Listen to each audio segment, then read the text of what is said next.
Good morning, everyone. So once again, let us have an honest review regarding the performance of this power efficiency enhancer device to my electric bill. So last time nung ako'y nag-vlog na pinakita ko sa inyo yung naging bill ko nung July, okay, which is 2,260.74. Dito hindi kami talaga gumamit ng aircon. No, yung usual consumption ng bahay.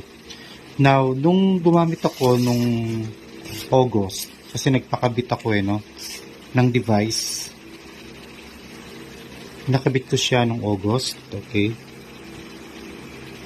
Ito naging bill ko na lang, 348.58. So from 2,000, okay, from 2,260.74 down to 348. Kasi syempre nung gumamit ako dito nung August, yung consumption ko lang din nung July. Wala akong dinagdag na appliance. Kung ano yung ginamit ko ng July, ganun din ng August.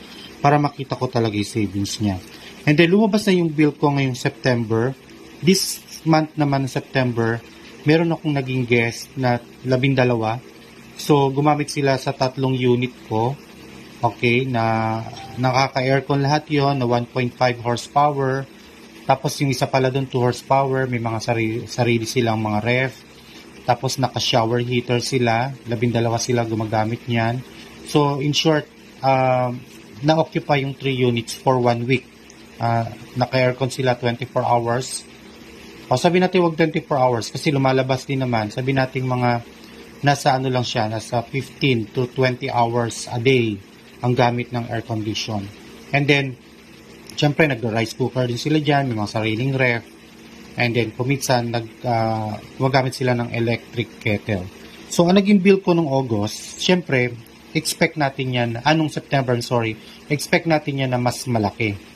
Kasi nga, merong nagdagdag na konsumo dun sa aking kuryente. Ito po naging resulta ng aking September na bill. Okay, tingnan natin. For the month of September is 1,978.46. Mapapansin nyo, syempre madagdagan. Kasi nga, 3 unit ang gumana yung aircon, may mga ref, tapos water heat, shower heater, no? Pero, ang very significant dito is, tumaas siya, yes. Kung ikukumpara natin siya ng July, okay?